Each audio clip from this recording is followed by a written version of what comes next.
Oyemekun Inuobimi road to Ogba that we initially told you the job is ongoing. As you can see, the tractor busy working at the site. So see, right now they are somewhere here. So this is from Gadol Avenue down straight. This is Inuobimi, as you can see. Then from this Inuobimi, this is where links you to Moyo Agoro Street. So, sir, your name, sir? Okay, my name is Mary. Okay, it's like you live in this community, sir? Sure.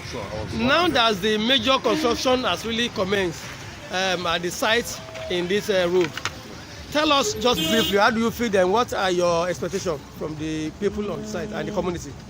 We see they are working, and with the level they are working, I think they are very serious, and we really appreciate what Lagos State is doing on this road.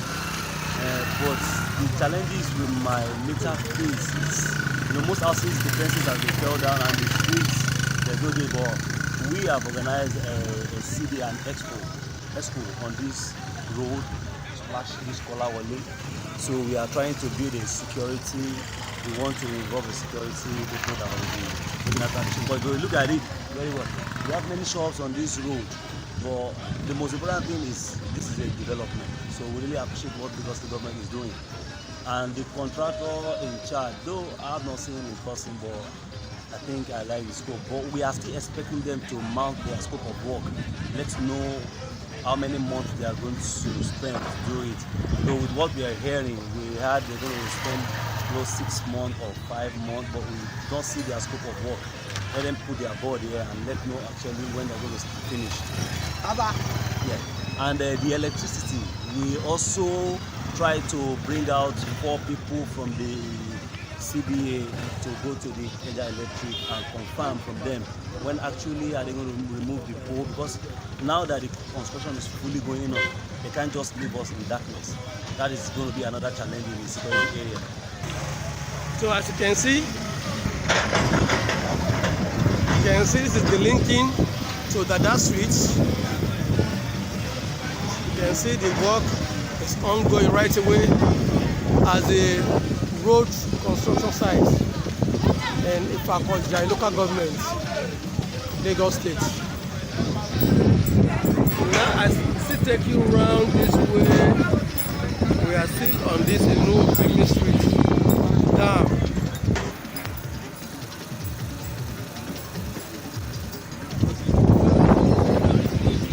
Now you can see the vehicular movement on this road is permanently stopped for now because of the road construction ongoing here.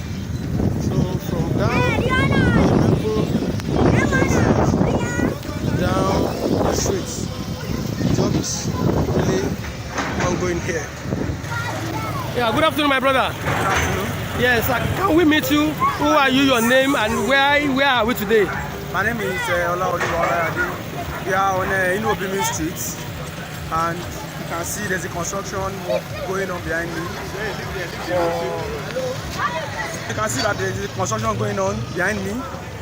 The excavator has been working for some days now, and it is a good development to the area and to the community of Ifakoja. We want more of this to come to our community. We should not stop here. We should continue. That is what we are asking for. The youth are happy, the elderly are happy, the landlords are happy, the residents are happy. So we appreciate whoever is doing this for us. That's what I have to say. Okay, what do you know who facilitated this project? Will you say it's from the local government or from the state or the federal government, sir? Well, I don't actually know. But whoever facilitated this project, we appreciate the person and we want more. It should continue. The Ifakoja has been behind all this while. So we want to see more development in the Ifakoja. That's what we want. Whoever that facilitated it, we want more things to happen in Ifakoja. Okay, apart from this Inuobimi road, which other area will you want them to look into in Ifakoja? Yes, you know that we want them to look at Kola Wale, Oyemekun, Then some other parts, the inner streets also. We want them to look into the inner street also. Okay, thank you, sir. It's very nice talking to you, sir. Your name once again? Ola Oduwalayade. Ó kọ́ mi ní Isa Olóyè, so mo wá láti Ìfàgbọ́gbà gọ́ọ̀mẹ̀ntì ọmọ òbí road. Kí lẹ lè sọ nípa nǹkan tó ń ṣe ní àdúgbò yìí? Nǹkan tó ń ṣe ládùúgbò ni pé tí ẹ tí wọ́n ti ṣàdúgbò yìí inú mi dùn, ó jẹ́ pé wọ́n jẹ́ ká gbó wa tó fàìn dáadáa sí i.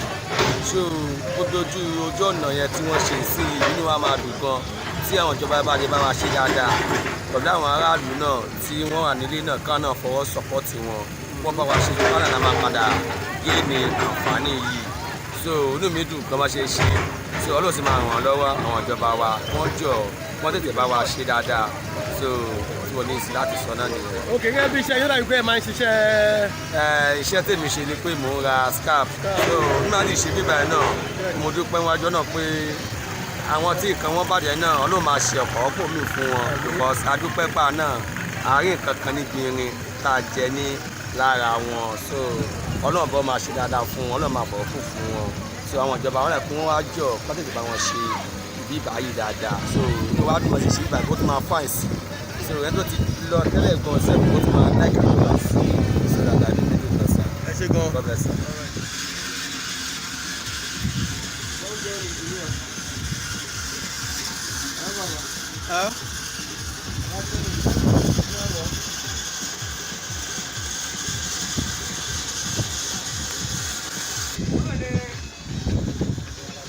Yeah, you can see this is the major junction, Kolawole Street, linking Inuobimi. So if you drive from this way down this side, this is Kolawole Street.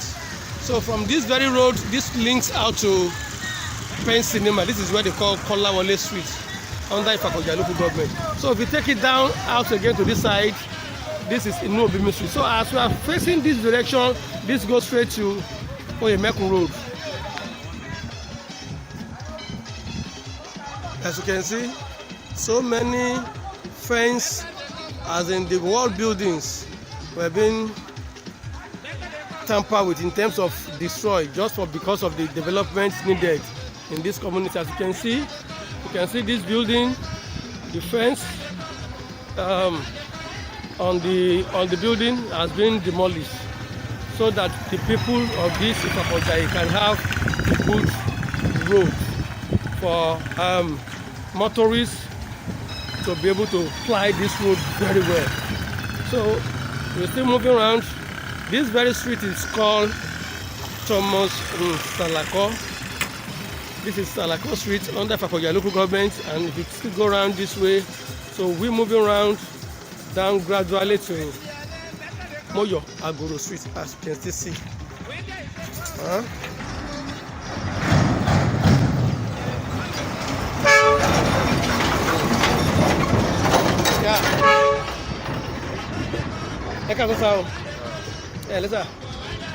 Briefly, sir, kí ni orúkọ yín àti kí ni orúkọ àdúgbò tá a wà yìí, sir?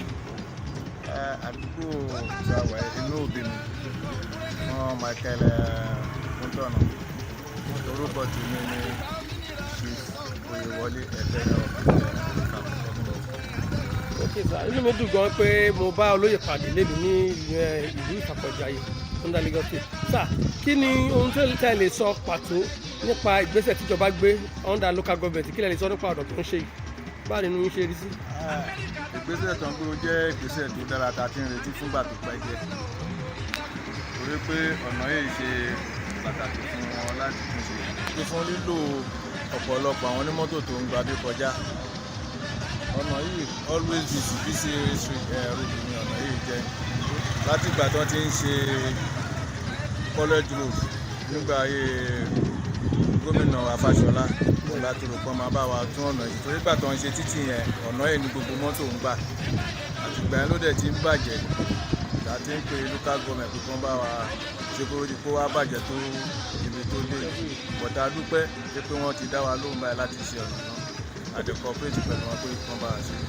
Apart from ọ̀nà yìí tí wọ́n ń pè ní Inuobimi, àwọn ọ̀nà wo lẹ tún lérò pé ó yẹ kí ìjọba bá wọn bójútó ní ìlú Ìfàkọ̀jà yìí? Irú ọ̀nà tó wá forí sọ bí tó lọ jáde sí ìlú garaji sáńpé ọ̀hún ti bàrẹ̀ ó jẹ́ link road síbí then ọ̀nà tó tún gùn bẹ́ẹ̀ yẹn òun ni ọ̀ṣọ́là ìyẹn náà tún forí sọ láti ọ̀mọ́mọ́ lọ́hùn ó wá jáde sí college road ọ̀nà méjì yẹn ṣe pàtàkì àti Oyemekun lọ́dẹ tó lọ jáde sí Orímọládé àwọn yẹn jẹ́ link road fún ọ̀nà tí Àbújá tó ṣe gbà tí títí lọ́hùn bá di pa pátápátá ibi náà ń gbà. títí lọ́hùn wo nìyẹn. ní college road maternity bus stop. ọ̀rọ̀ ìṣòro tirẹ̀ yìí náà ó tún padà líìkì sí maternity bus stop torí wọn ti fẹ́ ṣe torí awuyewuye má wo fẹ́ǹsì má yìí tẹ̀ ọ́ yẹ kán ti ṣe ibẹ̀ yẹn bọ̀ tó yẹ kán ti ṣe ọ̀nà yẹn tipẹ́tipẹ́ tó à ń retí pé bóyá àgbà kan bá ṣe títì ìtàn àwọn ibi tó rí ọmọ bá tún lè bá tọ̀ ṣe inú ẹ̀ pé wọ́n bá ṣe ṣe láti include ẹ̀ mọ́. ọ̀rọ̀ olè wa ní láti bá gómìnà wa sọ báyìí àti chairman local government Ìfàkọ̀jà yìí. chairman local government bọ́yé ti gbé gbèsè láti develop Ìfàkọ̀jà yìí ó jẹ́ ohun tó dùn mọ́ ọ̀pọ̀lọpọ̀ aráàlú ní torí pé a ti lọ sí àwọn àdúgbò míì náà bí Agége Pápá Ṣàbárí bọ́n ṣe ṣe àwọn ọ̀nà wọn sí tó tán bá lè bá wa ṣe wọ́n bẹ́ẹ̀ náà bí a túbọ̀ jẹ́ kí bí civilize sí torí a ti dé Òjòkòrò lọ́wọ́ àríbọ̀n yẹn ṣe ọ̀nà yẹn inú bí dẹ̀nà ti yọ Òjòkòrò so a fẹ́ kí development tó wà ní agbègbè wa ń bí náà pẹ̀lú inú wa dùn tán bá lè bá wa ṣe. orúkọ ẹlẹ́kọ̀ọ́ sí. orúkọ mi sí Oyewọlé ìyẹ̀kẹrin kò fi fẹ́ sí wá pọ̀ sàn. Nice talking to you, sir. Thank you, sir. This is Moyo Agoro Street. As you can see the people there. So we're trying to give you the updates of the happening in this community. So as you can see, the job is still ongoing here. These are the granites that has been meant to work on the road. As you can see, the job is really going on. As you can see, we have the engineers at the site working tirelessly to make sure that the drainages are put in place at the site in Moyo Agoro under Ìfàkọ̀jà local government. So this is from Ibari Street down straight to Moyo Agoro.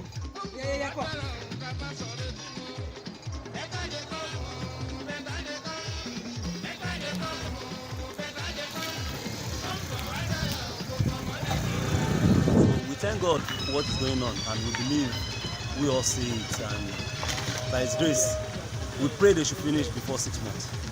Thank you. Thank you so much.